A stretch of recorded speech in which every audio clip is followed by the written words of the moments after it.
Hello, hello. It's a hot, humid day today. Sun's been out for quite some time. Only now a few clouds are providing some respite. It rained very briefly recently. Today on discussion, Anna Karenina by Leo Tolstoy. A novel in 8 parts. So, Anna Karenina, I have been chipping away at this gargantuan book which I read on my Kindle. Anna Karenina, this is the translation by Pivar and Volkonsky.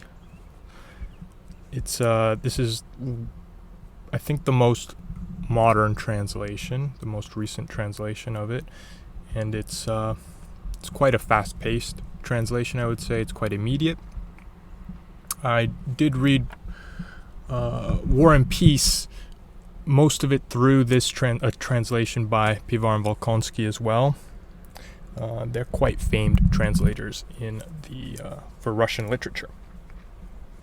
Okay, so I did do a video on War and Peace quite some time ago. It was one of the first videos done here, and there are quite a lot of similarities between Anna Karenina and War and Peace. But first, let's get over some of the differences. So, War and Peace is looked as a very panoramic, kind of gangly, a little bit awkward, fictionalized but very also historical and rooted in history novel that really concerns the French invasion of Russia, the Napoleonic Wars. And Tolstoy weaves in these narratives a lot of philosophy, a lot of social commentary, obviously a lot of history, but War and Peace is, for the most part, really it's a fictional story. It's a story about characters that are not real characters. There are a lot of historical characters that are real that show up in that, but it's very much it's difficult to really pin War and Peace as a novel, as a traditional novel, which is part of the reason why I quite enjoyed it, because I actually did enjoy becoming much more informed on the Napoleonic invasion of Russia, and it helped me understand this time period much better and understand, in a way, the Russian ethos, which was a big theme in that story. What it means to be Russia, how different Russia is from Europe, and that Russia is really its own. They really seem to cling on to a unique Russian identity that is not European, and it is, as I said, unique to itself. Now, Anna Karenina does have many of these components. It does concern this question of the Russian identity. As much, I would say, as War and Peace. But it goes by it through less of a panoramic view as far as chronology, as far as time period, how the story takes place. The story of Anna Karenina takes place in, I would say, it takes place for approximately 5 years, the whole duration of the story. Maybe a bit longer. Whereas War and Peace was, I would say, 20, 30 years. It's very chronologically like a long book in the time that it takes, and the changes that are demonstrated through that. Whereas Anna Karenina is a bit more of a snapshot. It's a social novel, much more than War and Peace in this sense. War and Peace does include a lot of social commentary. Tolstoy enjoys social commentary. He enjoys philosophy quite a lot. Psychology to a degree. It's much less, though, than Dostoevsky. Dostoevsky is very much psychology and spirituality. Tolstoy does engage with spirituality and a bit of psychology, but he is really quite concerned with social questions. Questions such as marriage, agriculture, bureaucracy, and the arts are significant questions that Tolstoy often will go on tangents on in Anna Karenina. He won't go on tangents on them in the same way that he does in War and Peace, in that he'll just start to write opinions that seem seem a bit disconnected from what's happening in the narrative in War and Peace, because in Anna Karenina, basically, you still get the sense that this is a novel that is taking place. And he'll demonstrate this social critiques through dinner parties and discussions with people. That's how he demonstrates it for the most part. He's not going to plump a sort of essay as a chapter, which he often did in War and Peace, where there'll just be a chapter that is just basically an essay or an opinion. Instead, he'll express these through characters that demonstrate opinions or engage with roles that kind of contrast with each other. Now, one of those, as I mentioned, is marriage. That is a significant element. Marriage and family life, a significant element in this story. So we know the story. To go into that, I'm going to talk about Anna Karenina, what it is about ostensibly. So it's about, from a narrative sense, it seemed to be about this very beautiful, kind of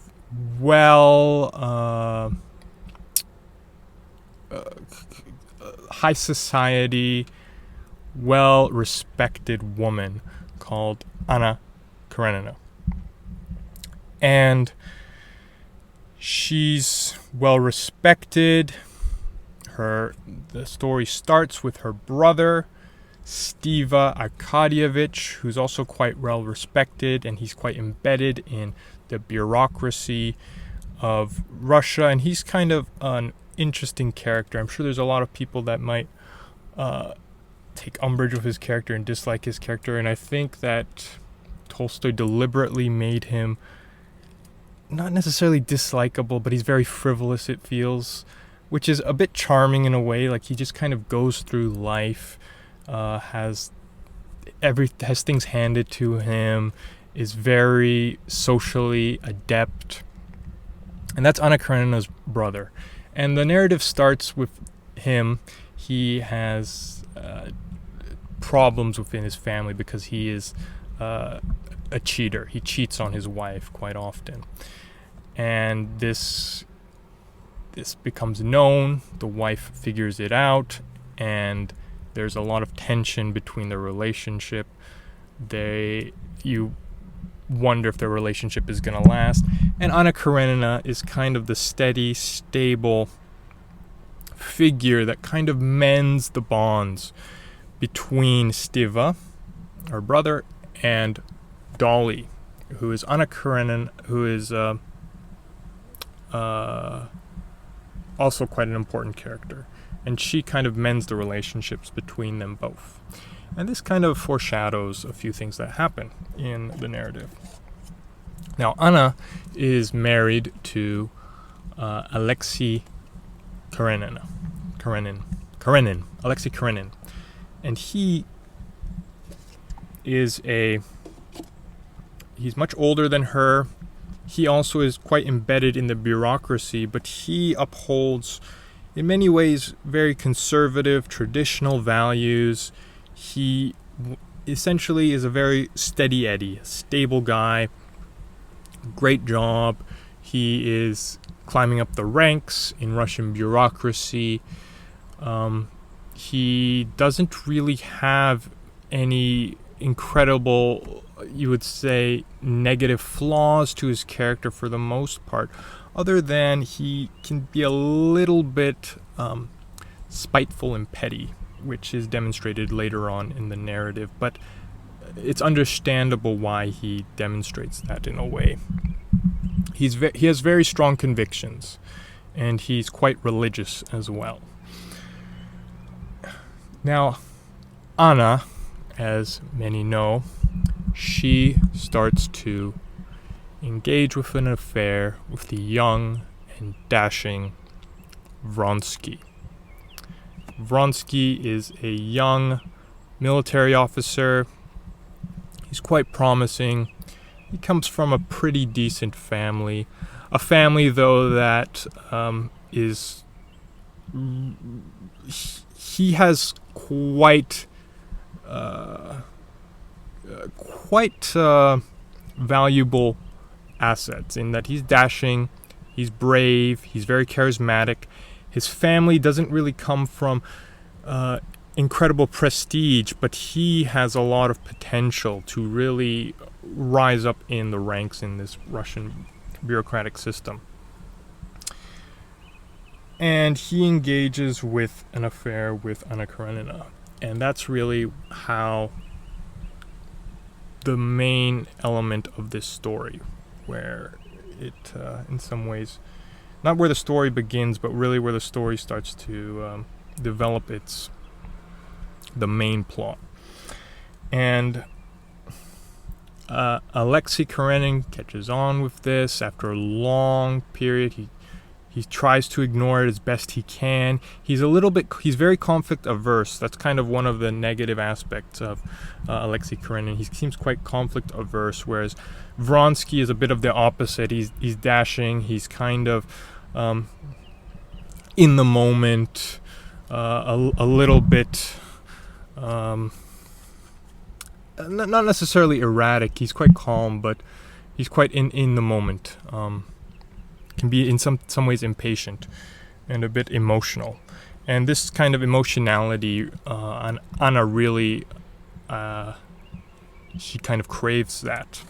She is also, as I mentioned, much younger than Alexei. And she didn't really marry for love. She married because it was a good match for her at the time. And even though she has a family, a young boy with Alexei Karenin, after these years of marriage, and he treats her quite well, after these years of marriage, she is looking for perhaps something else. Her desires are not exactly fulfilled, she believes. So, that's the main plot without going into the endings of Anna Karenina. And they engage with their affair, and as you see, Anna's social status starts to take a hit from this, obviously, engaging with a big affair like that. And she's essentially seeking, throughout much of the novel, a divorce with Alexei, which is quite difficult for her to attain, she feels, it seems at the time, due to the Russian, just the marriage system. She would need a requirement from Alexei and from herself, and she would have to demonstrate basically infidelity. He would have to demonstrate infidelity. He would have to initiate the divorce proceedings, and he's not sure if he can do that, because he would also take quite a hit to his reputation. Now, that is in some ways the main story, but also feels very secondary, this plot that I'm mentioning. The plot of Anna herself, it takes up a significant part of the story, but there are some parts, significant chunks of this novel, in which I feel like everything I mentioned is quite secondary. And what is being discussed, rather, because there are a whole bunch of other characters within this narrative, such as Tolstoy's insert Levin, very much who discusses these philosophical and social issues almost without relenting. And one of the main issues is concerning agriculture. And social reform as it relates to that. And Tolstoy uses Levin as sort of his own philosophical mouthpiece to kind of bounce off ideas off these other characters. And his ideas essentially come down to a sense of Christian, a vague smidgen of Christian pacifism to the world, even though Levin is atheist for most of the story. He's very much struggling with his faith, just as Tolstoy is. So a bit of Christian pacifism, but as it relates to agriculture, a sense of Georgism in that the land has rights. The land has should be utilized for a proper and mutually beneficial cause for both the workers, the mujiks, and the people who own the land. He does it's clear that he tries to sidestep and push against any ideas of socialism and communism, which were already bubbling quite significantly within Russian society.